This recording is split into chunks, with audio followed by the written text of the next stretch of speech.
evolve and listen is another important part of culture, because if companies are just saying we're about people and we're about people, but the people aren't feeling it, I think they need to know that you're open to hearing that. That's great, you're all about people, but we're seeing some gaps, and we want to feel like there's a safe place to tell where we're seeing those gaps, so it can be an improvement. So you're in this mindset, I'm not worthy. Walk us through the process of overcoming that. One of the most effective tools was writing out every single limiting belief. And then for every single limiting belief, flipping it to an empowered belief. I'm empowering my team to lead and perform, even if I can't be there every single moment. But then how we treat people and are treated by people on a daily basis.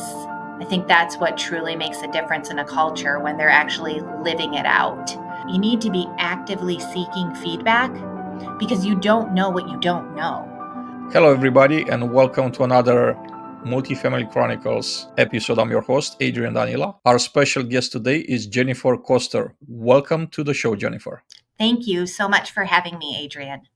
Jennifer is the Chief People Officer at Liv Communities. Jennifer, I want to start by sharing with the audience your journey in multifamily. So why don't you walk us through Sure, the journey? I would be happy to. So I had the privilege of starting as a leasing consultant right after I received my bachelor's degree, and that was about 29 years ago. So it's been quite the journey from leasing consultant to chief people officer. There's been a lot of wonderful growth opportunities and, of course, challenges along the way. So I started as a leasing consultant at a smaller 216 unit community. I also worked as an assistant property manager, had the opportunity to manage a couple of different properties at a time and really build some great relationships along the way. I think that's one thing about multifamily, is the whole industry is surrounded by the need for connectedness and building relationships with our team and our residents. And that really helped me in that journey. And then from there, I became the training and auditing specialist, and then an HR partner, department of one. And then from there, grew the team, director of HR, VP, and then ultimately chief people officer. And along the way, we were in multifamily, student housing, senior living, build to rent, active adult, age 55 plus, and all these different markets where there's definitely different and unique opportunities and challenges. But the one thing that seems to be the thread through all of it is that connectedness and relationship building. And I think that's why I've been wanting to stay in the industry so long. I wanted to go back a little bit to where you switch from being a leasing agent, working at the site level, to going into HR. That's a little bit of a shift. How did that happen? Well, I have one of my residents to thank for that. So there was a resident that was a director of HR at one of the communities where I was a property manager. And I got to talking to her about the impact she was making in people and culture. And that was one of the things I loved about leadership in multifamily. And so I just started looking into education opportunities. I went back to school and I got my MBA with an emphasis in human resources. I started networking with different people in HR. Eventually, I got my SPHR certification and my SHRM SCP certification. But the pivotal point happened when I pitched the idea of, hey, I'm doing a lot of human resources and people and culture activities, and I think we should have that. We should start that department, and maybe I could be that person. And that's how the transition was made for me from operations to human resources. Jennifer, I want to ask you about coaching. I know that you believe in the transformational impact of coaching. How has executive coaching influenced your personal and professional growth? And how do you apply these insights into your team at Liv Communities? Well, first of all, thank you for asking me about my current favorite subject. I definitely do believe in the transformational impact of coaching. I started receiving coaching myself about 5 years ago, and I knew I wanted to impact a culture of coaching within Liv. And I just knew if I want to do that, it has to start with me, right? Leaders have to work on themselves. That's where it all begins. So we started interviewing coaching firms, and I was partnering with our CEO on it. And we ultimately selected Novus Global as our coaching partner, and I started receiving coaching. It's amazing the aha moments that can happen when you start taking time to invest in yourself and reflecting on what is actually getting in my own way. That's not only impacting me, my vision, and any personal desires, but then is absolutely also impacting the team. And when you can uncover those, start having things that are getting in your own way and identifying a thrilling vision. Where's your current reality? How are we going to close the gap? It can be extremely transformational. It has been in my life, and I'm very grateful for the partnership with my coach. And then I've been able to bring those coaching principles back to my team, as well as with others here at Liv, launch an internal coaching program. So that's kind of been the journey that we're on and that we continue to be on, because we want to be able to bring that coaching to team members at all levels. Not, I think you phrased it, executive coaching, and that tends to be how it happens a lot. Is that the highest leaders in the highest leaders or levels of leadership receive the coaching, and that's good to start with, because you should start with yourself. But the coaching impact can be for everyone, and it doesn't have to be limited to only certain levels of leadership. So that's what I'm excited about now and how we're bringing the coaching program forward. Jennifer, does every person need a coach? Would you make the case that every person needs one? Or do you think that some people don't? Any type of coach, right? Like a life coach, a performance coach, an executive coach.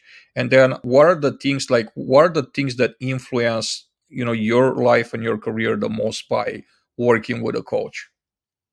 Those are great questions. So I would argue that everyone could benefit from a coach. But I think that you need to be coachable, and you need to have to want to be coached for the coaching to make an impact. So while I believe that everyone could benefit from a coach, it might not be for everyone if that's not something that they desire, or if they're not at the right place in their life to be open to actively seeking feedback, making changes, discovering things through the coaching process. So that would be my answer to your first question. The second question, some of the things that have been most powerful for me that I've discovered throughout coaching, my coaching partnership, uh, is definitely identifying limiting beliefs. And we all have them. And when you start identifying what they are and you can switch them into empowered beliefs, it can really start changing how you're looking at things in the future. So there's this book called The Three Laws of Performance. It talks about that everyone behaves according to how the world occurs to them, that all occurrence is rooted in language, and future based generative language can affect how we're believing in our future and what can be. And some of the things that I discovered about myself in my own coaching is that I had kind of given myself a life sentence. And I think that most of us do this, where we have some type of undercurrent. And mine was, I'm not worthy for whatever reason. And there's all different things in my life that have played into that life sentence. And when we live out our life sentence, whatever that underlying limiting belief may be, we're really kind of capping what that future might look like. So when we can reframe those limiting beliefs into empowered beliefs, we can start to have a future that is not just going back to the past. It's really generative and leading toward the future. So working on some of those limiting beliefs with my coach has really helped me in my life and in my career. I started doing things I never thought possible. Um, that's one of the things I learned through my coaching. As leaders, we often underestimate what we're capable of, and we underestimate what our teams are capable of. And we have this intuitive fence that we're just like, okay, beyond that, things are impossible. So I never would have thought before I started coaching, if we talk about personal things in my career, that I could be a chief people officer. I never would have thought that I could join the organization chief, which is a executive women's networking group. I never would have thought that I could be a mentor, which I love being part of Tara Samuel's multifamily mentor program. And I can mentor someone and be mentored and we can share together. And I've really found that I'm looking at things differently. Like, why not? What if? What's the worst thing that can happen? What if this was the best thing that ever happened? And I'm leaning into having new opportunities. And that, of course, can positively impact your team because then you want that for them. Where can they grow and develop? What are their passion areas? Where can you help them achieve things that they never thought possible? And then you do that collectively, that kind of what are we capable of instead of how can I be the best? And that completely changes the team dynamic. I would like to go a little deep on the limiting beliefs. Let's take the limiting belief that you share with us, which is I'm not worthy. So you're in this mindset, I'm not worthy. Walk us through the process of overcoming that. How did it happen for you? Just go in as much detail as you can, because I think it's very important that people understand the mechanism, not just like the high level thing, like what are the, how would I say, what are the benefits of like getting to overcome, but how did it happen for you, the steps. For me personally, it's very fascinating to learn that. It's not done, for one. I continually work on it all the time, but there's some great tools that I learned in coaching to approach that. One of the most effective tools was writing out every single limiting belief, writing them all down.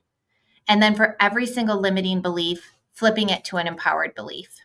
So if I wrote down a limiting belief that because of my health issues, if I have to take time off to care for myself, I'm letting my team down. And if I flip that belief to I'm empowering my team to lead and perform, even if I can't be there, every single moment, we can start to look at these things differently. Or what if it was the best thing that ever happened to the team that they are now empowered to move forward and that frees up my leadership to work on other things? So I would write down all of these limiting beliefs and then I would write down the new beliefs. And then I would write down just the new beliefs and read those or look at them often. Some people say daily. I don't think I did it daily. So that's one tool. Another tool that I've used is it's called The Work by Byron Katie. And there's 4 questions in The Work when we're having limiting beliefs. One is it true? Ask yourself, is this true? And then maybe you do think it's true. The second question is, can you absolutely 100% know that that's true? The third question is, how do you feel, behave, etc. when you have that thought? And the fourth one is, how would you be different? Or I'm not sure if I'm saying it exactly right, but what would it look like if you never had that belief or thought again? How would you show up differently? And it shifts the energy, it shifts the way that we're showing up through these limiting beliefs. And you can think of them as, like, I think my coach once said to me, you can think of these things as clothes in your closet. You're trying them on, and if they don't serve you, you don't need to put them on. We're looking for these thought processes that can serve us and move us forward. So I don't know if any of those tools answer your question, but those are just some of the things that I would work on in my coaching partnerships. Yes, absolutely, they did. Now, you helped launch an internal coaching program at Liv Communities. I wanted to ask you about some details. How long has been the program going on? What are the changes that you see between the time you started the program and where you are right now? What's the impact that it has on those that have been part of the program? Absolutely. So, as others were being coached within Live, we were all kind of having our own aha moments in seeing these transformations in how we were showing up in our interactions together, what was possible as a team, how it was impacting us personally. And so there was a small group of us that decided we were going to go to the meta performance management training and get certified as coaches so that we can then bring the internal coaching program to Live. So that was quite a process. You had to be coached for a certain period of time to be eligible. And then I think it was a 5 or 6 month program where there was learning opportunities. you had a coach mentor, you were live coaching in front of, I don't know, 10, 15, 20 people, and then they were giving you feedback. You had a coachee during the time frame. So you were kind of continually lifting the weights and doing the reps to practice being a coach. Once that group graduated from the MPMT, that's when we were able to launch the first coaching sessions within Liv internally, in addition to the coachees that were participating during the training. And that's just been recently. So over the past 6 months, we hosted some of those coaches then coached internally people at Liv, and we are doing them in, I think we're doing them in 5 months at a time, with then a month to collect feedback, data, adjust, and then launch a new 5 months. So we're at the second 5 month session. So right now we're in the second round of coaching team members within Liv that's just launching this month. And some of the impact we've seen, obviously, the coaches have given really great feedback to their coaches. They've set gold sealed outcomes that where we've involved their leader and they're working toward particular outcomes. But the true transformation happens more in how you're overcoming those things that are getting in your way. So often when we start coaching and we cast a thrilling vision in partnership with our coachee, they're outcomes based, and that's important. And we call that goal line coaching. There's the goal, it's out there, that's what we're working toward. But I feel like the true transformation in coaching comes in who do you need to become to get to that goal that you thought was completely impossible. And we call that soul line coaching. And I think that it's in that soul line coaching where you're getting to the root of what's getting in your own way, whether it's a life sentence you've given yourself, a limiting belief, whether it's chronic complaints. We like to say we love complaints because complaints reveal a latent vision, whether it's needing to actively seek feedback and love, make a bold, clear request, give feedback. I feel like this is where the real transformation happens. And we've seen some of that happening with Liv. And now I'd say the next stage that we're at is I don't have enough internal coaches for everyone that's on the waiting list to get coached. So right now I'm looking into who is eligible and interested in going through MPMT next year to add to the number of coaches we have. And every single one of the team members that went through that first round of internal coaching has said, yes, I'm in to become a coach. So they're seeing it in their lives and they want to share it with others. And I think that's similar to my own personal experience. It was so impactful for me. That's why I want to share it with others. Jennifer, I'm curious, how many people have graduated this coaching program so far? The MPMT to become certified coaches, there's 5 of us. And then we're hoping to have 4 or 5 go through next year. And then we're running 2 sessions a year. So that does max out how many coachees can go through the program at a time. And our team members that are doing this, they're doing it because they're all in for the transformation and for growth for others. And they're doing it in addition to all their other responsibilities and, job positions. And we see that a lot on our team. We have special teams that lead Live in Action events or Live Well, people that are in our Live for All team, where when you're committed to the why of helping people live their best lives, which is our why, you find yourself becoming invested in these other opportunities. And I think that's a great way for people to also advance and develop their personal and professional growth. Sometimes we grow by moving positions, like leasing consultant to chief people officer. I mean, that's fantastic, right? We want those career stories. You have a very similar story. We want that for everyone.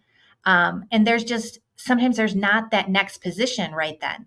So I feel like that's where preparation needs to meet opportunity.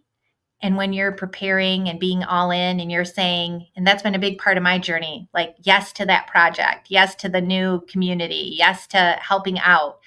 Of course, not so much so that you feel like you're putting your wellness, if your wellness has to come first, but to the extent that that's bringing you joy and energy, I would encourage everyone to participate in all of those different opportunities because you just never know how you will impact others and where that preparation will then meet opportunity. Jennifer, what advice would you give to organizations looking to implement similar programs? Yeah, we have learned some things along the way, so I do have some thoughts on that. The first one would be do your due diligence in choosing a firm and coaching partner. There's a lot of choices out there. And just like you would do your due diligence in any type of development, acquisition, merger, I would do your due diligence in choosing your partner. Check references and really make sure that it's a good partnership for you. Other things that I've learned is one thing that I mentioned earlier, and that is, start with yourself. Coaching is not to fix other people. So the leadership team should be all in working on themselves as a starting point and to model that to other team members. And then invite people into the coaching experience, don't assign it to them.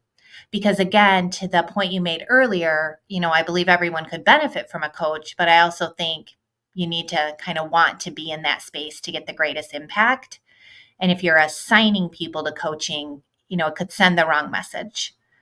I'd also say that, especially if you're running an internal coaching program, which is completely different than solely working with external partners, you need to be really clear on confidentiality, making it a safe space, being really clear on what is and isn't shared with your leader or others. And I would encourage anyone to allow the coaching to be for the whole person. So, again, I know that we often start with business outcomes, but the real transformation comes when you can address someone as a whole person. And I feel very blessed that our CEO told our coaching partners, so if I just talk about me, the coaching's for Jennifer. So whatever she wants to talk about and be coached on, feel free, because if Jennifer's improving Jennifer, that's only going to benefit her and the team, right? So that would be another thing, is to make it a safe place to have the coaching be for you as a whole person, not where you can only talk about strictly business outcomes and not everything about you as a person that might be getting in your way for accomplishing what you want to, for the life you want to create for yourself. Jennifer, I want to go deeper into your journey, part of your journey that you've been very open about, your journey with HEDS. Can you share how this experience has influenced yourself, your leadership style, and particularly in terms of resilience and empathy? And maybe we start with the definition, right, for those that are not really familiar with your condition.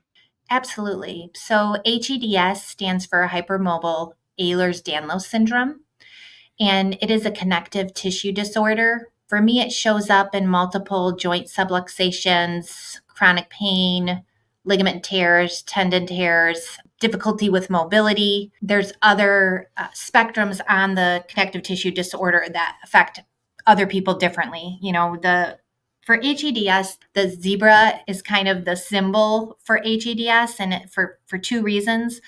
One is, often in the medical field, they're taught if it looks like a horse and sounds like a horse, it's probably a horse. So when you hear hoofbeats, look for a horse, which is just meaning it's probably the most common thing that you're thinking is probably where it should be.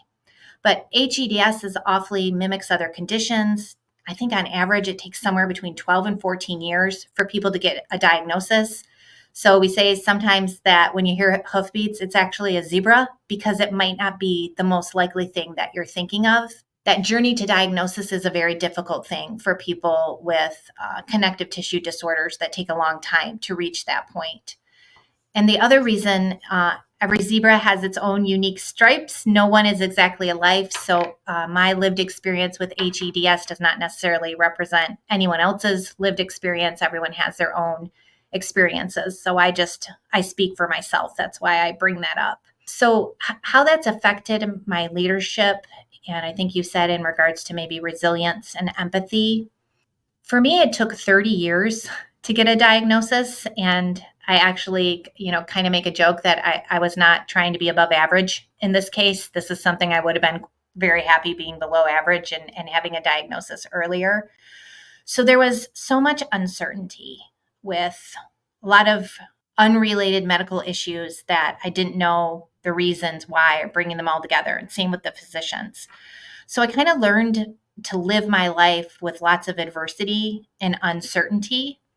And I think that's a lot like leadership. I mean, we don't have all the information all the time that we need as leaders. So we have to be adaptable. That's one thing that I like to talk about in the connection between living with this chronic condition and leadership is you have to be adaptable. You also have to be resilient. And I think I always say you can't take a vacation from your disability. It's always there. And I want to make sure I'm honoring that for anyone that's struggling with chronic conditions or disabilities. But for me, I've learned that I can impact how I'm approaching it by thinking of there's probably a lot of different scenarios and solutions that I could explore that I'm not even aware of. So, for instance, struggling with HEDS, I've had multiple physical therapists quit on me because they're used to the system where you come in, you rehab, you get better, and then you are exited from the program. And with a chronic condition, you don't necessarily get better, but it doesn't mean that you don't need to put in the work and need the therapy and physical therapy and need the assistance. And before I had the coaching and the mindset around it, every time a physical therapist would quit on me, I mean, I would use the word despair. I would just feel a complete lack of hope and despair that, okay, there's another person that, doesn't think that I can make progress. And I've kind of flipped that limiting belief to I choose my team. So no problem. People move on, people move locations, people don't think they can help you. That's a good thing. If someone doesn't think they can help me, I don't want to continue to partner with them, right?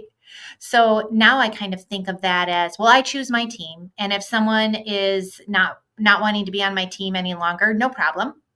I'll just take that as data. I won't be so hopeless about it. I'll just use that to think about who am I going to invite to join the team next, right? And I think that that type of receiving the feedback as data, and not that it is at all wrong to have an emotional response, our emotions are real and need to be validated. But for me, it's been helpful to take feedback in it as data and not have so much of an emotional response to certain things to the level of despair. So, of course, with compassion and caring and reflection, but then also with hope. That's been the transfer for me. And the resilience is there. You have to be adaptable. You have to lead in uncertainty, both with EDS, both with leadership. And I think the other thing for me is really leading with curiosity over judgment.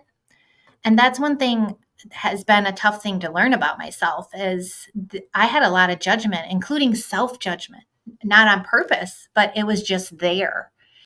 And when I learned that these real limitations that I have from my condition, I can have self care about it. I can treat myself with curiosity and love rather than judgment.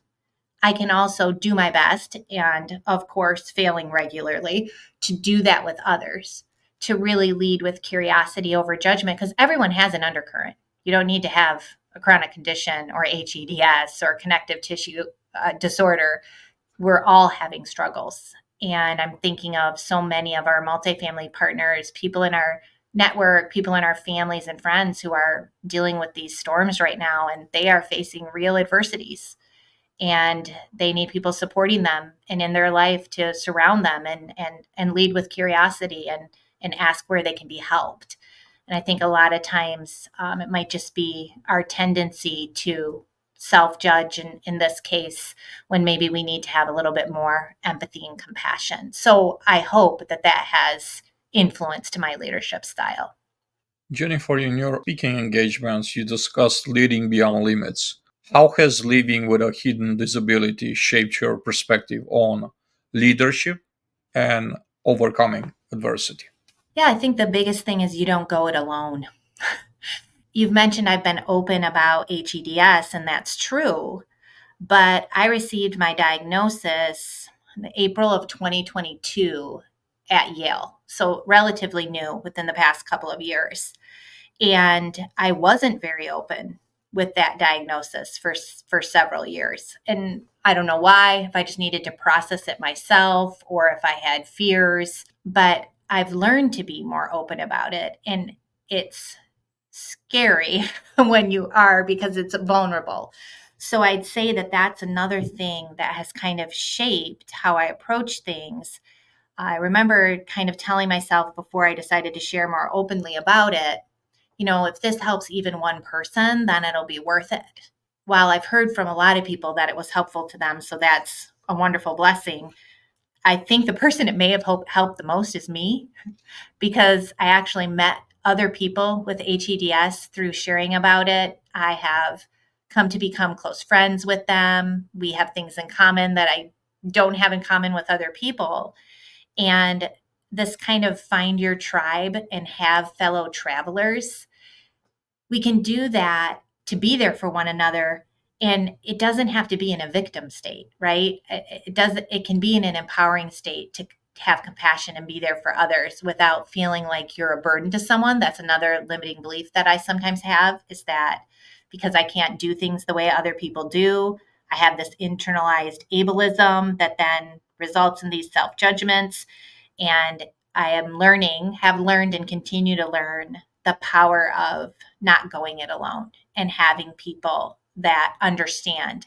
And if I'm not sharing about my challenges and how it's affecting me, same with this and with leadership and with teams, then it's really difficult for anyone to show up for you because they don't know what's going on.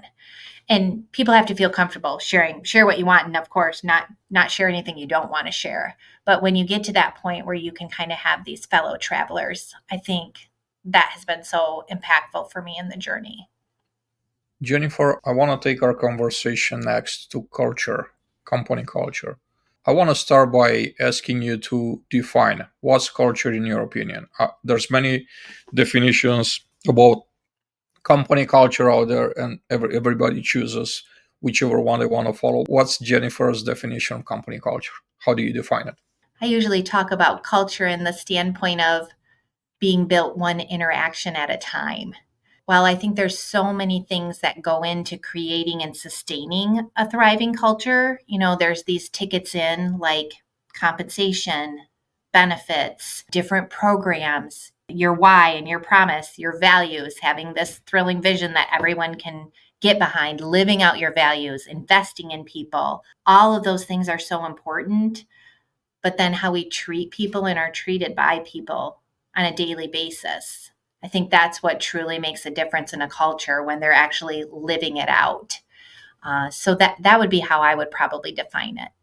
There's a situation that I think it's very common, probably outside of multifamily too, but since this is the world that I've been living in for 20 almost 2 years, there's a significant disconnect between the messaging that corporate groups are putting out there, saying that we're all about people. I think it's going to be extremely hard for anyone to look on companies' websites, property management companies, find a single one that doesn't say great things about being about people. Now, when we're talking about the way that's perceived at the site level, let's say, for example, because maybe the corporate level, that's a different culture. To me, culture is the sum of all of your members of your organization behaviors, and then you have a number of subcultures, right? You have a corporate culture, you have a site level culture that's being built by the members of that particular group, and also you have a regional culture. You could see within a company how from one regional portfolio to the other, you'll see like significant differences at times, because that particular regional puts their stamp on the culture that they're leading. So we're seeing all this type of cultures now. I want to talk about the disconnect between the message we're all about people and site level people. There's such a high percentage of people, they don't feel like they're connected with a company message. I put out several surveys on LinkedIn. They're showing a very high, sometimes 40 or 40+% of the people that are saying that they're not finding themselves in a message that's being broadcasted by the corporate on their website or through their other ways of messaging. Why is that, you think? And then how do we as a industry overcome this situation? Because obviously it affects the turnover rates. Like the turnover rates in the industry are extremely high. Side level, what I've seen, personal experience, they're 60% or more in most companies, right? So that's a incredible number of turnover, and it makes it incredible hard to run a company with such high turnover, because you can keep legacy knowledge, you can train people long enough, because by the time you're able to instill some training in them, they're leaving and you got to start over again. So sorry, I went on a rant with this, but I hope that I made some points that you could pick on and kind of respond. Yeah, absolutely. So I think that everyone, us included, is always trying to bridge that gap, so that the desire is to have that type of positive culture experience for every single team member, every single resident. And so ways to close that gap. These are the things that are coming to mind. There's many things. But I think one of the most important things is you need to be actively seeking feedback because you don't know what you don't know. So there's several different ways to do that. There's of course, team member surveys that can be completely confidential so that team members feel really confident that they can say exactly what they're feeling. They can be run by third parties and you can review the information and make plans for action. But direct feedback given in love to one another for their growth is another great way because sometimes confidential feedback is hard to be actionable. So I think it's a both and. And if you have this culture of feedback where people can then talk to one another directly, as well as share on team member engagement surveys or give their suggestions, that can all help. One thing that we try to do is have this compelling why that we have and vision carried throughout so everyone feels connected to this and they can live it out with each other. Training in it in new hire boot camps, leadership training to be champions of the why, promise, and values, not just know what they are, but what does it mean to actually champion the culture as a leader? Every leader at Liv goes through that training with us. And we also have stay interviews, which can be really powerful. So, in a stay interview, it's a one on one conversation. There's some questions outlined to get the conversation going. And I think in a one on one stay interview setting, that's really a good opportunity for team members to say, why am I staying? Or what could make me want to stay longer if I'm thinking about leaving or I'm looking? What's working? What isn't working? And this is kind of that idea of maybe that start, stop, keep rhythm in organizations. And then being able to act on that information. So having some empowerment for your leadership to try to act on that information that they're getting in the stay interviews. We also have our values throughout our whole performance management system, our learning management system, of course, stay interviews, we survey and get feedback, and then we report out on that feedback to the entire company at our Live Lowdown so people understand the summary feedback that we're getting and where we're headed. I think acknowledging that we're not perfect and always willing to grow and continue to evolve and listen is another important part of culture. Because if companies are just saying, we're about people and we're about people, but the people aren't feeling it, I think they need to know that you're open to hearing that. That's great. You're all about people, but we're seeing some gaps, and we want to feel like there's a safe place to tell where we're seeing those gaps, so it can be an improvement for all. And then I'd encourage everyone, if you find yourself in that situation, think about how you can be part of the solution, right? So again, we love complaints, but complaints don't solve anything, but complaints can reveal a latent vision. So what's your vision for what you want this culture to be? Okay, how can you start being a part of living that culture out so that you're part of the solution? And if you get enough people doing that, sometimes the culture actually attracts the right people, but might actually repel people who don't fit with the culture. And that can be equally as valuable to know. It can also help people. I think I've been hearing a lot from people in my network that, they're coming to organizations with a lot of past hurt. We've all had experiences in our past that might be affecting how we're approaching our current and future. And that can be hard to uncover. I've heard from different team members that, I had a really bad experience with human resources at my last organization. So I don't really trust people in human resources. Or I had a bad experience with one of my leaders. So I'm very, I'm very cautious about giving my leader my full trust. And those are real experiences. So again, those one-on-one stay interviews can help. We're big believers in the Rockefeller Habits to align everyone to the one-page strategic plan, the mission, vision, outcomes, having those department meetings, quarterly meetings, monthly meetings, weekly team meetings, one-on-ones. Those rhythms, if you stick with them to have that constant communication and constant feedback loop, those can be really powerful as well. I know on our team, we have a daily huddle. We report on metrics on Monday. We have a place where we give feedback. Any feedback we've heard from the team, we talk about it right in our huddle right away. So it's not something that comes 6 months later in a survey. We're addressing it right now. Like, where could the upgrades be? And when you're receiving feedback, I think if you can receive it again as data and not feeling judged, blamed, or shamed, you can start thinking about where are the upgrades. There's nothing worse than giving someone feedback and they shut down and they're like, I don't want to really hear that. No, we're fine. It's the other department or whatnot. It's like, no, this feedback is for our growth. If there's something we could be doing differently that could better serve the team and the residents, we could locate and brainstorm all the brilliant ideas that we could upgrade that. And then we could thank that person. Thank you for your feedback. We're thinking of these upgrades. What are you thinking? What could help from your perspective? And I think that all of those things can play into that alignment of the culture to the experience. Again, knowing we're going to always be trying to get there and maybe never be fully arrived, but that's what a BHAG and a vision is all about. That's what keeps us growing and trying to do better.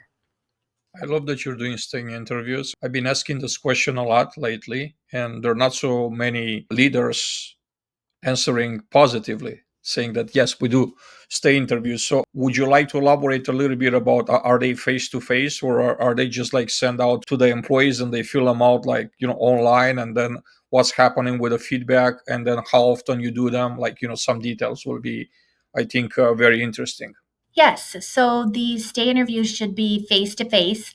Now, if team members and leaders are in different markets and they are not able to travel, it could be face to face like this via a Zoom.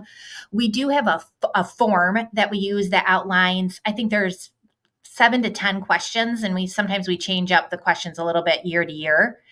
It's fine if someone wants to fill out the form in advance to kind of get their thoughts together to come to the meeting, but it's also fine if they just use it as a guideline for discussion. So, in other words, the discussion and the face to face giving and receiving feedback and listening is more important than some form is filled out, right?